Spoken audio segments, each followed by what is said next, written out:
Mustafa, today is the 8th of November 2014. We're at your shop, Northam Kebabs, in the town of Northam, just 100 kilometres or 70 kilometres north of Perth. And the time is 2 a.m. It's Saturday morning after a Friday night. Now, we're going to pop this up on YouTube as a private thing so we can send the link to politicians, the CCC, the Corruption Crime Commission, whoever. And we just want to quickly go over what happened where your life was threatened in front of your children and you were deprived of your liberty on 2 occasions, and the police in Northam are refusing to charge this person. So could you just go over what happened and the date it happened? Okay, it happened on the 27th of September 2014. It happened about 8:30. I had 3 of my kids. Miriam, which is 13 and a half, she'll be on December 14. Mahmoud, he will be on December 13. And I got Musa, he's about 8 years old. And I was doing at the time, I did some feed for Mahmoud and Musa, and I was doing some steak feed for Miriam. And suddenly, 2 people came wearing black. One of them, he's tall, he got tattoos in his arm. They came, are you a Muslim?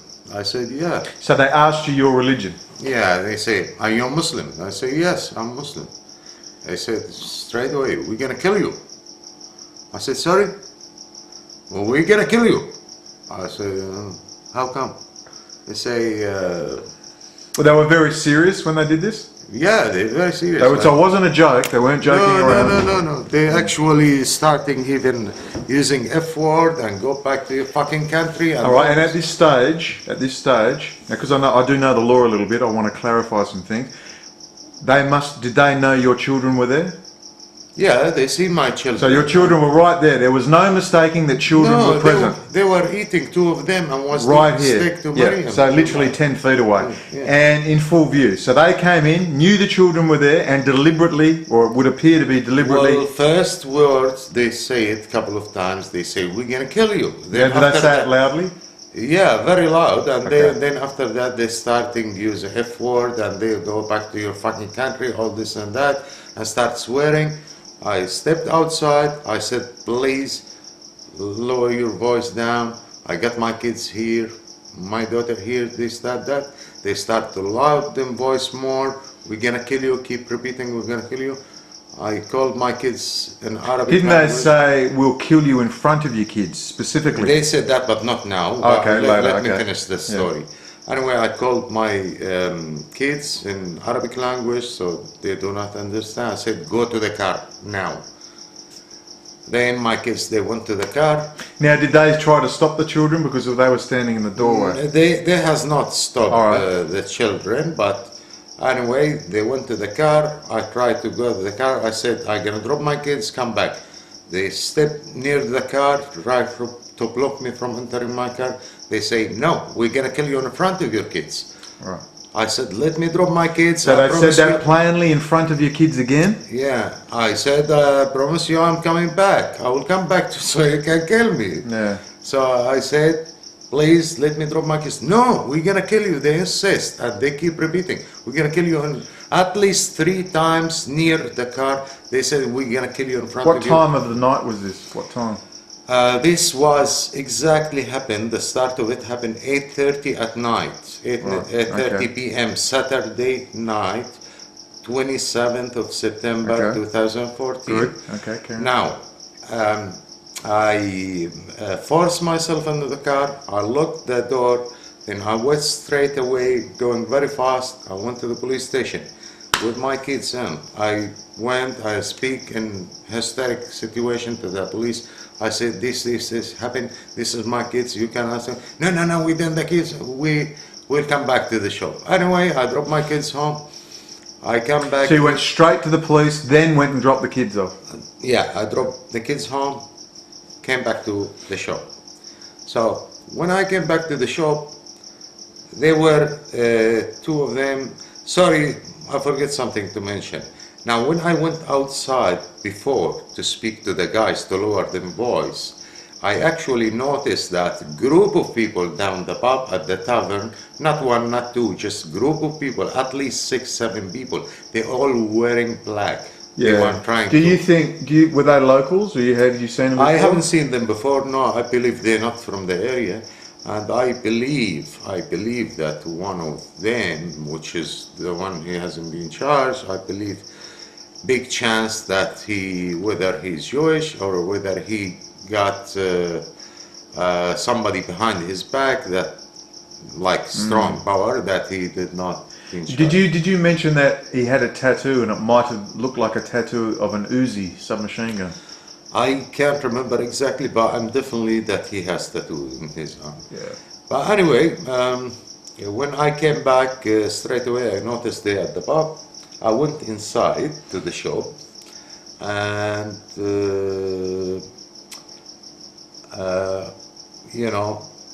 what's happened? Police officer, which is, I know her very well. If I see her, I know her. She's a pretty officer. She's very nice officer. Anyway, she took my report here. I explained to her everything. I believe she gave me a report number, but I lost it. I don't know what it is. And she told me that the next following day, tomorrow, we're gonna take statement from your daughter. I said, that's fine.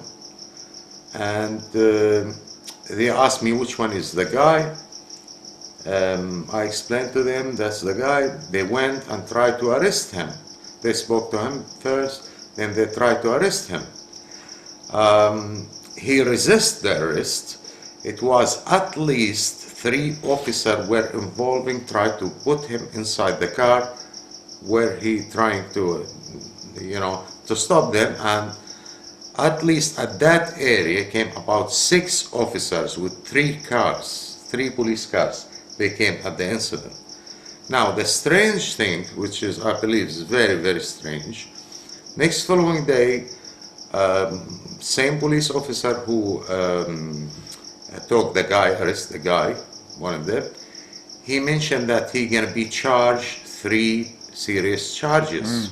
Threats to kill in front of children like that in your place of business are very serious charge. Okay. Very serious. More strange that after that, maybe 2 weeks, I tried to get in touch with the police. I said, what's happened to the matter?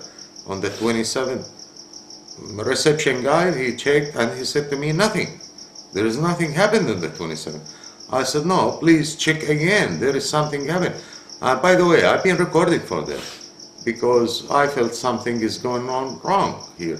Well, we're going to get those recordings and give them to the Corruption and Crime Commission. Yeah. Well, I got at least about 6 or 7 recording for the police. I got other records for other people as well involved in the case. There is witnesses from the tavern. Some people, they witnessed the incident.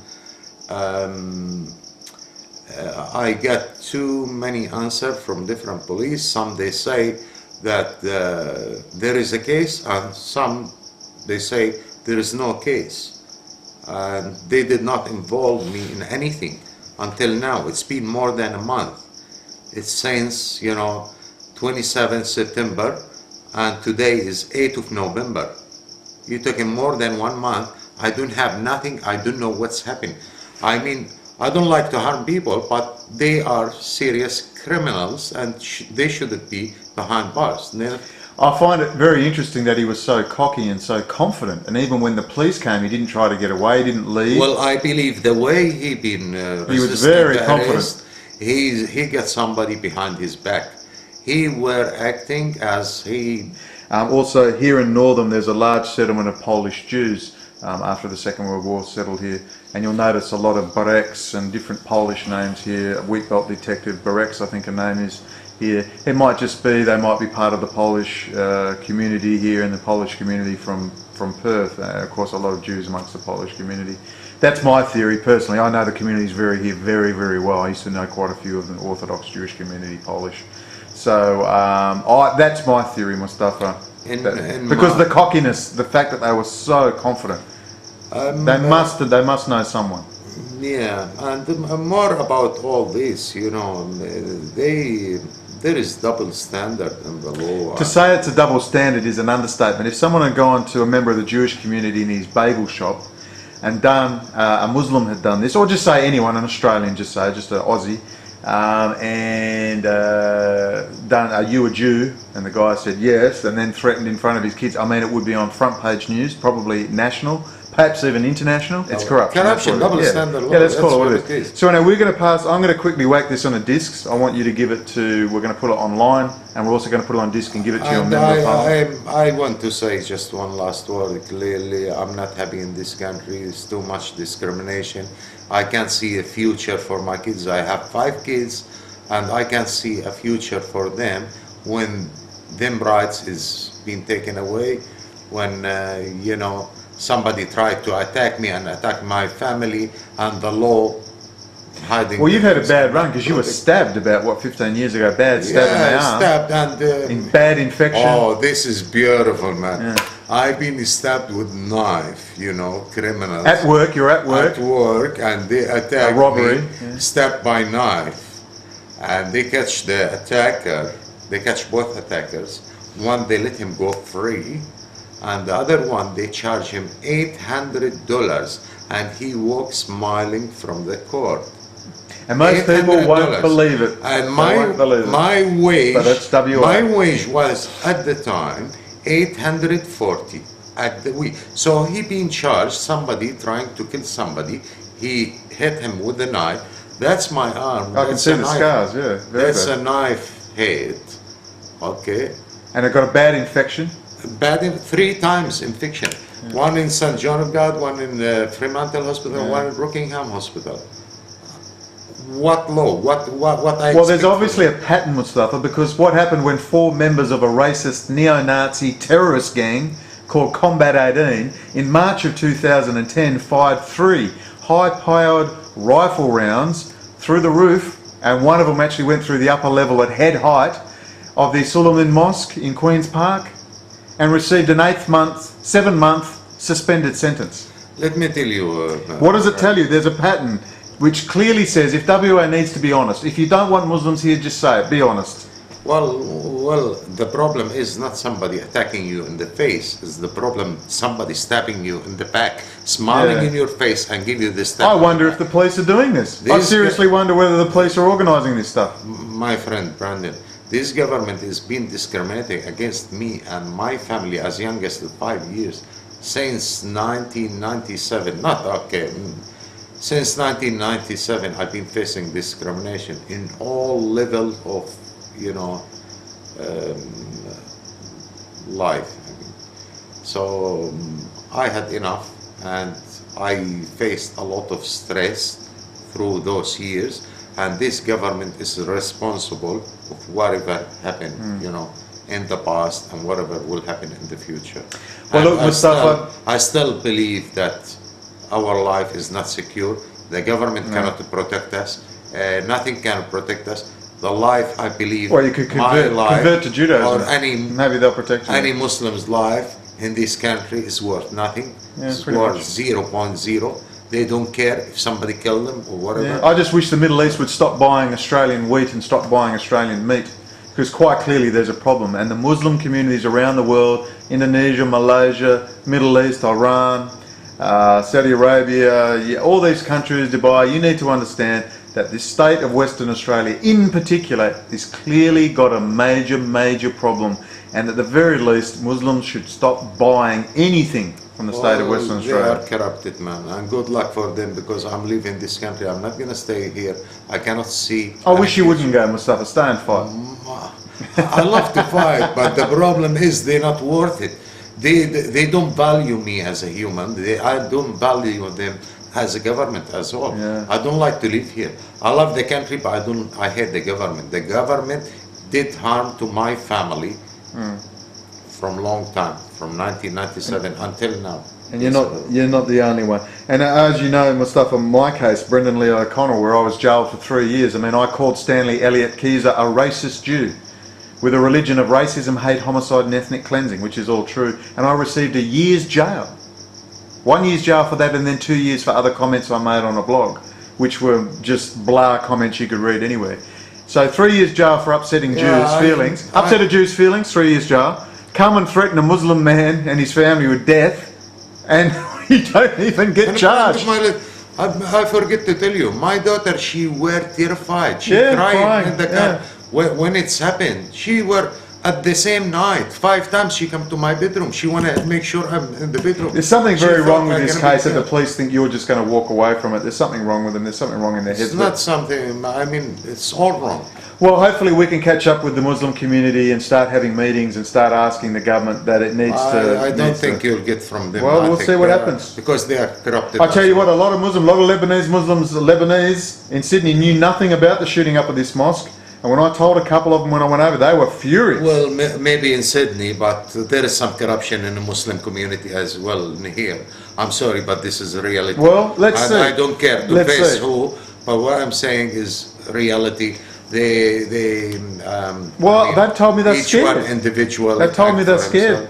They said, we're scared, they're going to come to our house, find a jihad video or put a jihad video on our computer, say we're under investigation. This is what a couple of them told me. Say I'm under investigation, put me in jail for 2 years, under investigation because I've got some jihad video on. And they've been warned and they've been threatened. I know what they did to Tony Sami, an Egyptian man who was an accountant, and he refused to be an informer for the Australian Federal Police, and they terrorised that man till he left the country. But I'm asking about the law. The law, they're asking tax, and they're claiming that they protect the life of their own citizen. They don't do that. They have double standard. They're harming them own citizen. They discriminate against them own citizen in all levels, education, Look, business, I agree, but I think it's even worse than that. I think they are direct. I've been told by several members of the local Perth Muslim community and one from Sydney that they are being threatened directly with all sorts of things by the Australian Federal Police, and I presume ASIO as well. And people are genuinely scared. And let's hope, anyway, let's have some meetings now, and we'll hopefully send this to your Member of Parliament here in Northam, and hopefully we can get the Northern Police to understand that times they are changing, and whether they like it or not, this is the way things are, and you're an Australian citizen, and as an Australian citizen, it doesn't matter if you're here in Australia. I've been here 22 years. You come under the law. You come under the law. You're a human being. 22 years, man. Some respect. Well, maybe somebody come from the street and tell me go back to your country. What country? What are you talking about, man? I have life here. I have 5 kids born. They're all born here. Yeah. But I don't trust the government that they will protect my life. Well, let's see what we can do about that. Let's see what we can do about that. Thank you, Mustafa, and hopefully we can get some action by and we can work together with the Muslim community and Christians and Muslims coming together to say enough. Anyway, thanks, Mustafa. We'll send this off. Thank you, bro. Okay, it's the 9th of November 2014. We're at Northam kebab shop in Northam, just north of Perth, Western Australia. Again, it's the 9th of November, and this is Miriam Atiah, the daughter of Mustafa Atiah, who was present at the shop when the incident took place. So in your own words, Miriam, just tell us what happened. 2 guys walked in wearing black, and one of the guys spilt a drink on the counter, and then they pulled the curtain down on. That's the plastic strips on the door. Plastic strips on the door. They put it down, and then they said to my father they were going to kill him, and started swearing and using the F word. Yeah. And they were very loud. Yes. Okay, and you told me that they were obviously serious. They weren't joking. Okay, and you were right next to the counter. Yeah. So they would have seen you and your 2 brothers because you were waiting. Okay, because you told me before you were waiting, your dad was making you a kebab. Yeah. Now, did they stop you leaving? What did your dad say after that? Just roughly. You don't have to be exact. Just what he said roughly. He said he wanted to drop us off home first and stuff, but then he told us to go in the car, get in the car, and then when we were when he was trying to get us home, they were blocking the car and saying we were gonna kill you in front of you. Before that, when you went out of the shop, where were they standing? I think on the road, close. So they didn't stop you leaving the shop, but so you got in the car. Yeah. Now, were they again? You told me that they threatened you again, your dad again, to kill him. Yeah. Very loudly. Was it loud? Yeah. And other people were around. Yeah. Because we're straight across the road from the pub here, and we'll film that in a minute. You told me before that obviously you were very scared. Yeah. Now, were you crying that night? Yeah. Okay. And eventually they got out of the way of the car. Yeah. Is that right? Yeah. And your dad, did your dad go straight to the police station or straight home? Straight to the police station first, Okay. and then dropped us. And then you dropped it home? Yeah. Okay. All right. I think that's pretty much about it. That's as easy and simple as it gets. Thank you very much, Miriam. Shukra.